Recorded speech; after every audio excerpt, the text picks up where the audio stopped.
Welcome, welcome everybody to this week's episode of Cafecito and Power Break. We are so excited for this episode because we have A La Latina in the house here. Woohoo! Woohoo! Yay! Yes. Pure powerhouses. Thank you, Cynthia. Thank you, Claudia, so much for being here in this virtual space. With just like it just feels so cozy to be virtually with Latinas, right? There's always, yep, absolutely. So we're Awesome. talking A La Latina. So I definitely want, because we have people that already know you guys and some that don't know you guys yet. So definitely give us a quick intro about who is Cynthia, who is Claudia, and then we'll kind of go to the beautiful and profound A La Latina and what that is.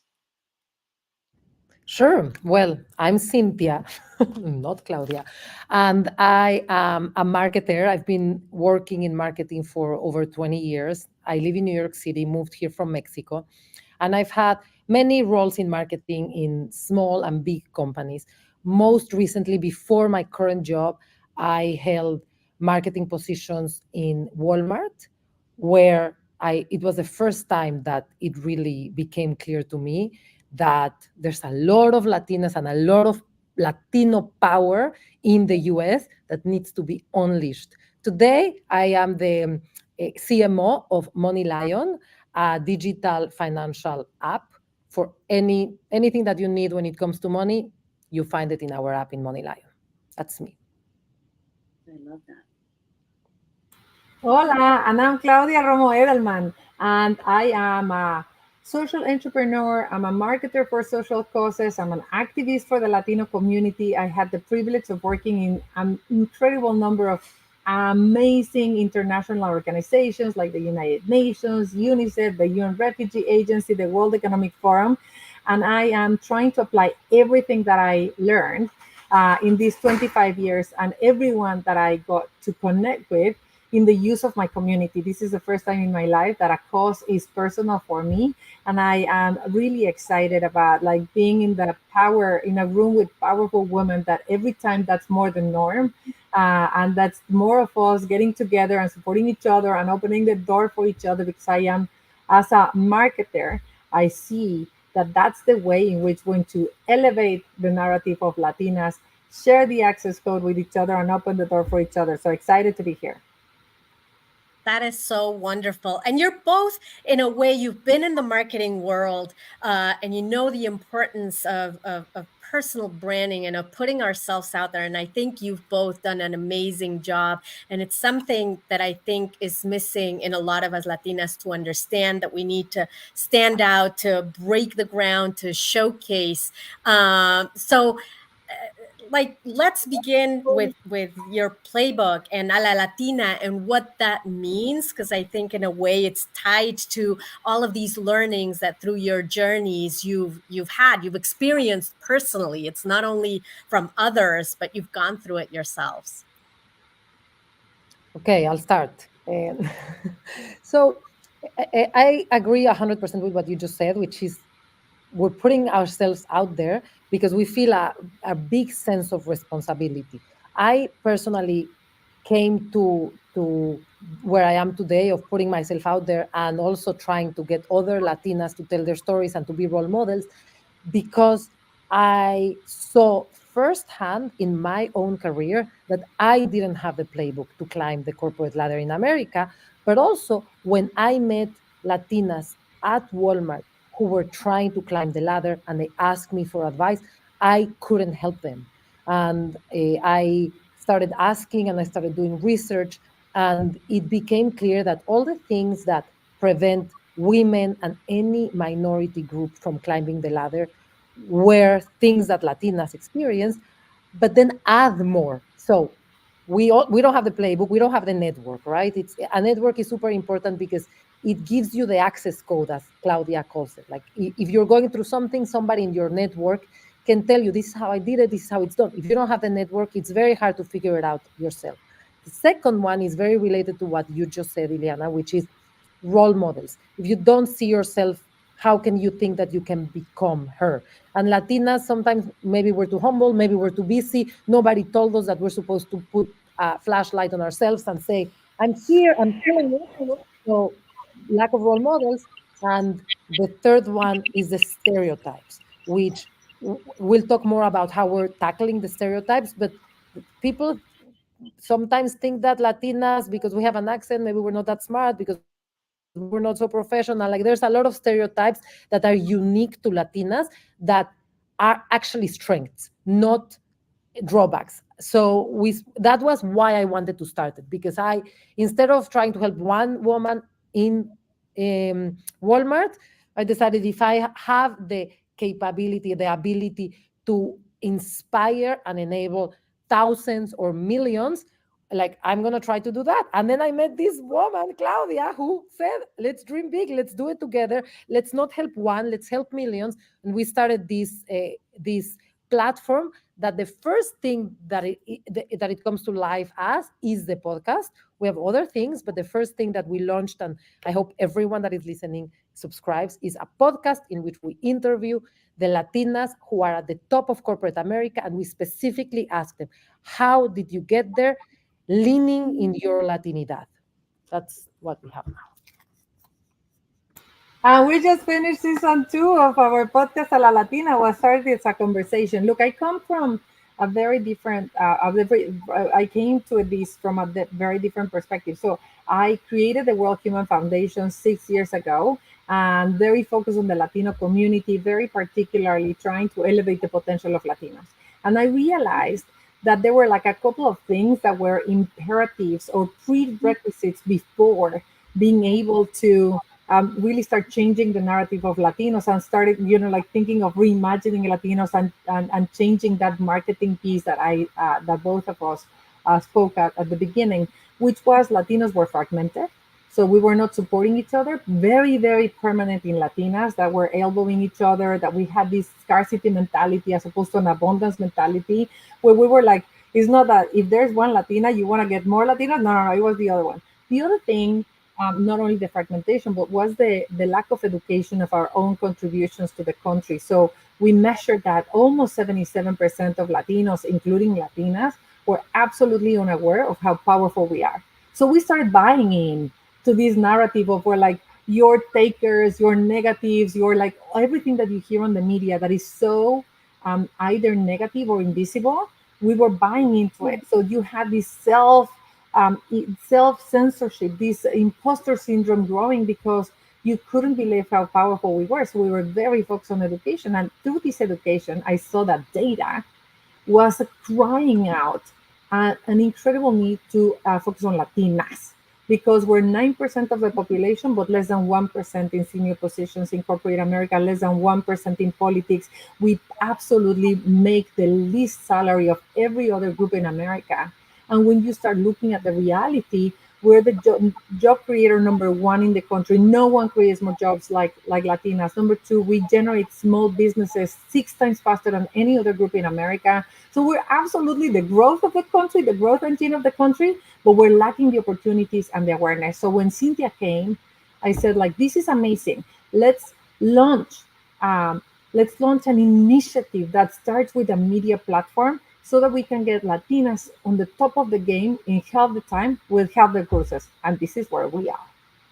I love that. I love that. And I love what you just shared. So what have you learned are the imperatives that how do we get more Latinas into leadership positions, right? What are those imperative skill sets, or what have you learned from here? So in every season, we try to summarize like the 10 things that we learned. And there's a lot of consistency in the learnings. Every time we interview them, they may use different language, but at the end of the day, it has been clear that there is a playbook, that nobody gave it to us, and that it's not a secret, but some of these things are not obvious. So I'll give you the 10 from this last season, and they're very similar to the first one. The first one is from the first season. The first one is embracing our identity. Like, hiding doesn't help anyone. This idea of I'm gonna try to hide that I'm Latina, the only thing that it does is you waste your energy trying to be somebody else. Literally, instead of using your brain power, your bandwidth, your emotional bandwidth to lean in to do a better job, you're thinking, okay, how do I hide that I'm Latina? How do I, like something as easy as, let me practice a presentation a few more times to make sure I get rid of my accent. That time that you're trying to get rid of your accent, you're not actually using it, working on something that's more valuable. So embrace being Latina. This doesn't mean bringing your authentic self to the meeting. Like if you're gonna go to a boardroom, you have to behave differently than if you're gonna go talk to a store manager. So you have to like one of our guests said, bring a different clothes, pack your suitcase with the right clothes, but it's still your suitcase. You're still yourself. The second one, which is so not, it sounds like it's not very um, at least me, I don't do this, and many Latinas don't do this, which is take risks. If somebody gives you an opportunity, take a risk, because once you take one risk, even if it's small and it doesn't work out, but you don't derail your complete career, then you're like, okay, I'm going to take a bigger risk, being more comfortable with risk. And this is something that we know from research. It's very female.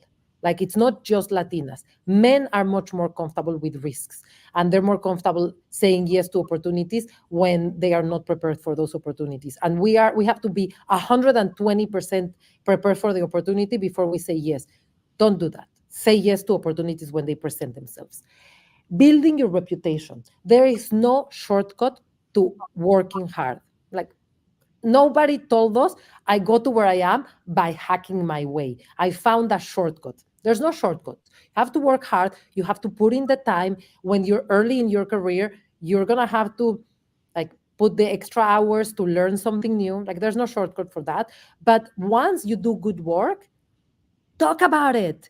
A lot of people do great work and then they don't talk about it, and they're the ones that, why am I not getting promoted? Well, because you're the only one that knows the value that you're driving. This also means sometimes you have to work extra hard and put in the extra hours to think about, how do I market what I do? No, how do I tell the organization this is the successes that I've brought?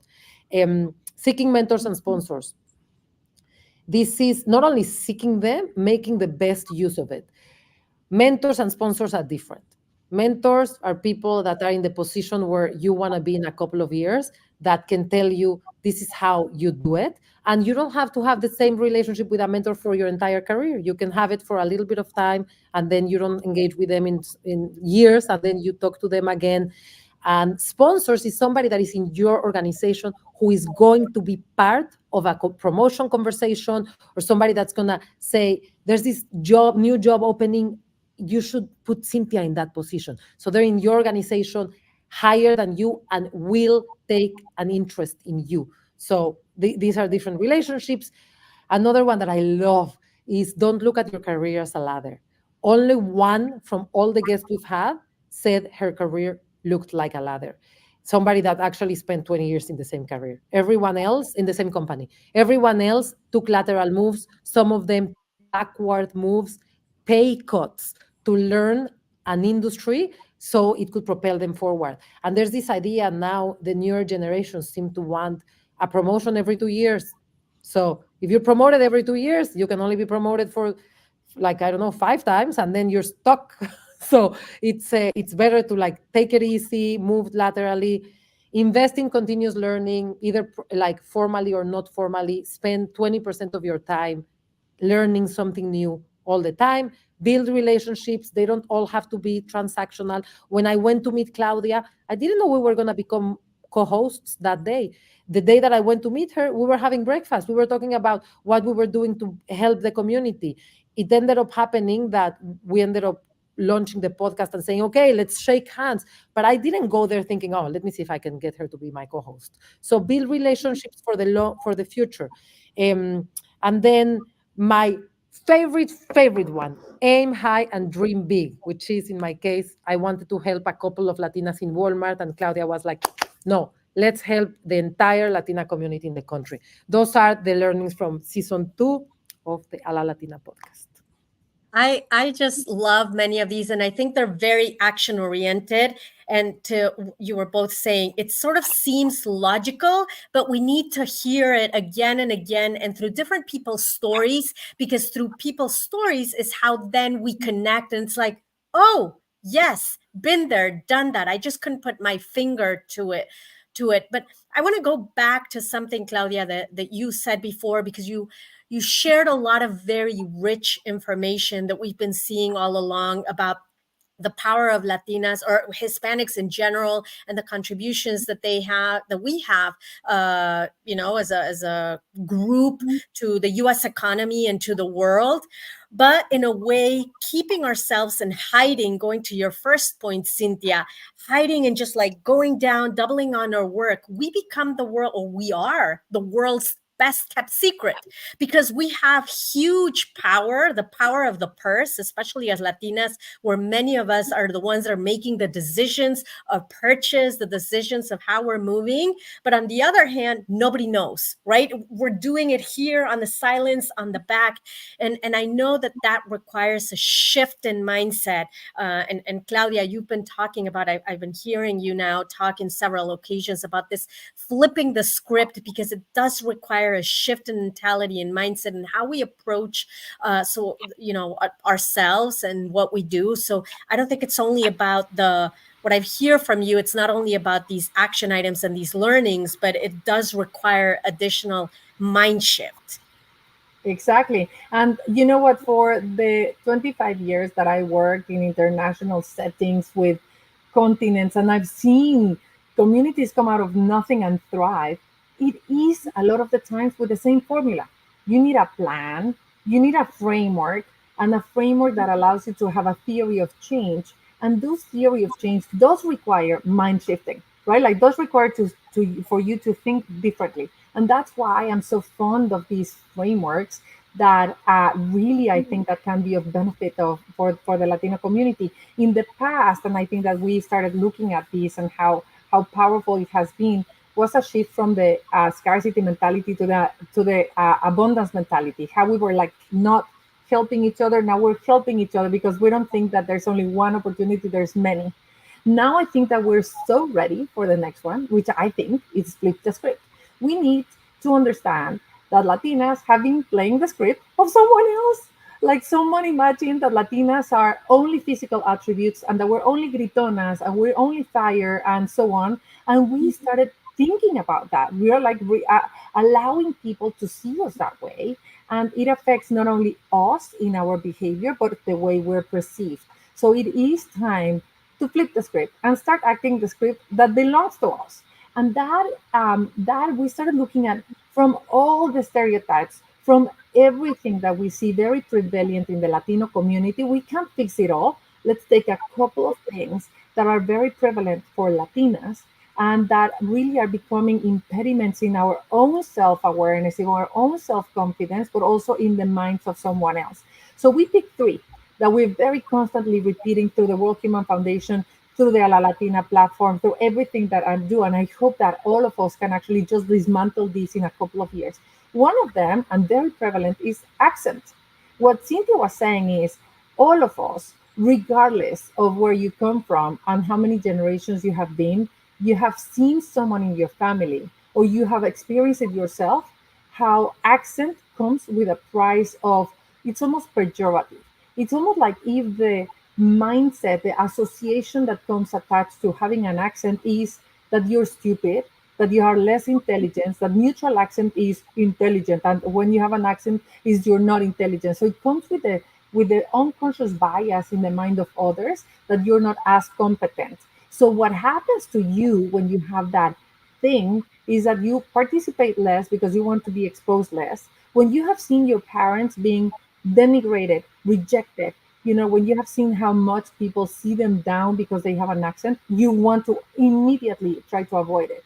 And what we're saying is, amigas, amigos, wake up. Let's flip the script to the reality, because flipping the script just means moving from biases to facts, moving from perceptions and stereotypes to values, to the reality. And the reality is when you have an accent, is that you're bilingual or trilingual or quadrilingual, whatever it is. So why would you even buy yourself the thinking that when you have an accent, it means something bad? It's great. You're able to not only be bilingual, but bicultural, and being able to be negotiating better and be able to be put in international deals. And you're probably understanding that at the chemical level and at the brain level, you are activating two sides of your brain. Therefore, you're probably more prone to adaptability and navigating uncertainty and skill. So if you're the boss of a Latina that has an accent, amigo, you got the lottery, because you're going to have someone that is able to do so many things in a single person.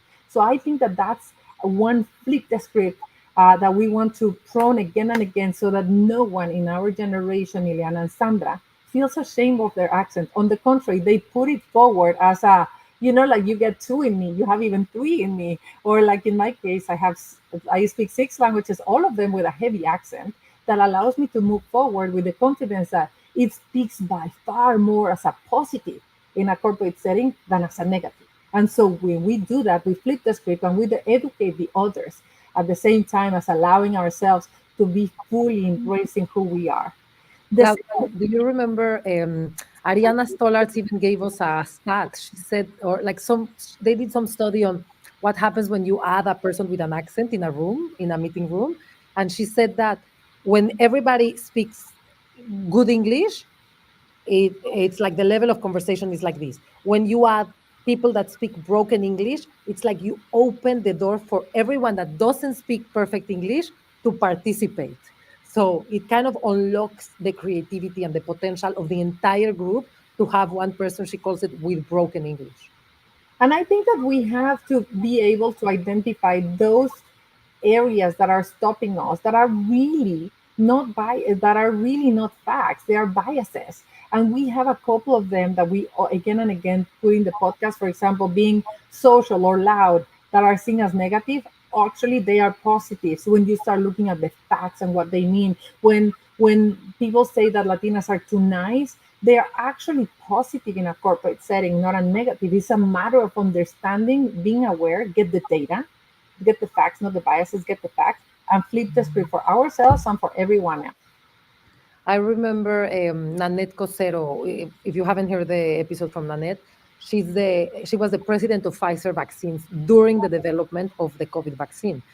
And she said, like, the fact that I was Latina and that I led like a mother was the key to be able to develop a successful vaccine in a short period of time in a global team where stress and emotions were running really high. And she had to manage them as her family, as she would manage her family, instead of with a whip and just like forcing them to work long hours, really motivating them and taking care of them when they were like very stressed out. So this idea that we lead like mothers is also Exactly. So this. we should just say the three things that we normally try to flip the script is from accentism to biculturalism and bilingualism, from social and loud to committed, to passion, to collectivism, right? Like familism and leading, and from being too nice to being leading as a mother. And I think that there's a number of other things that people can start, but you can see the framework working ideally for yourself, and how can you apply it in your corporate setting. That's so interesting. And going back to a comment you just said, about Latinas have this, we want to blend in kind of mentality, right? We don't want to stand out because someone's going to pick on us or, to do something. But so how do we change that, right? Because I do believe intrinsically we are the problem solvers. We are the solutions. Y lo tenemos, right? We have it. But it's that fear of, okay, I'm going to be judged by this room for some reason or another. How do we help Latinas flip that script, right? From knowing they have the answers to owning that courage to express their ideas and their opinions in a room like that. And I know that we're coming to time, but I just want to say it's doable. I think that if there's one overarching message of A La Latina podcast and any other podcast on Latinas, is that we're going to be okay.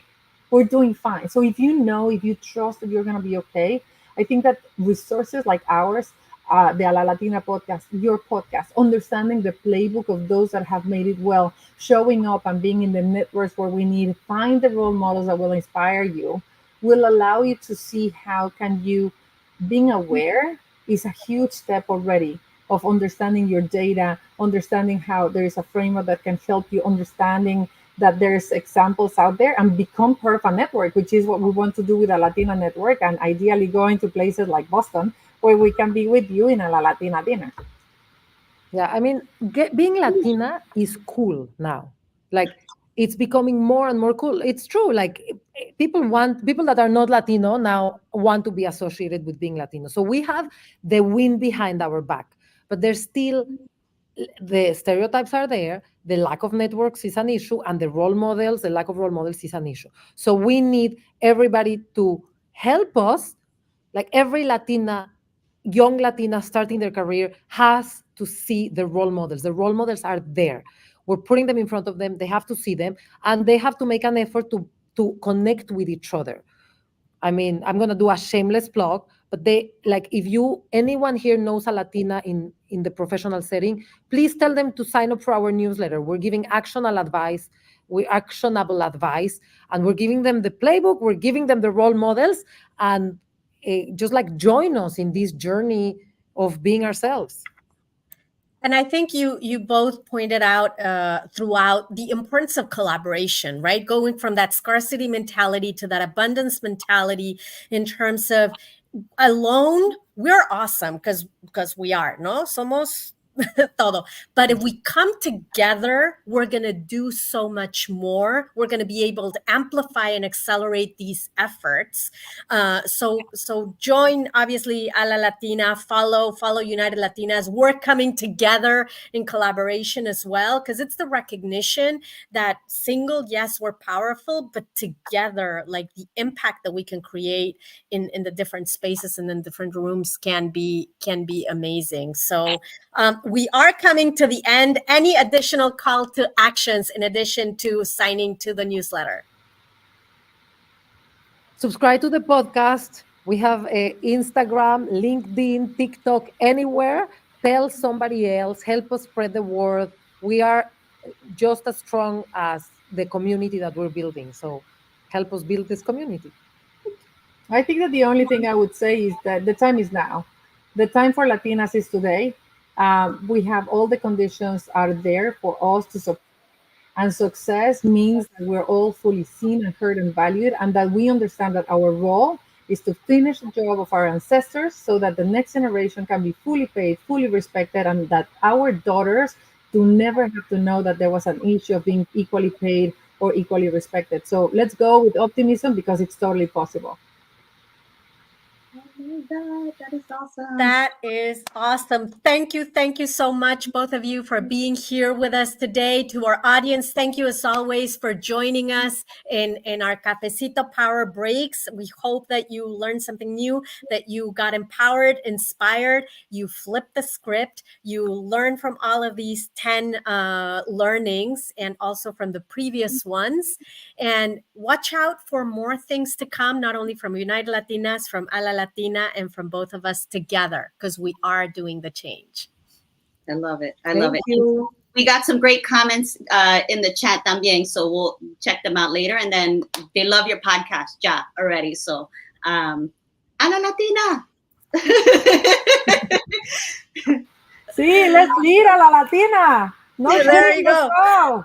Gracias. Bye. Gracias.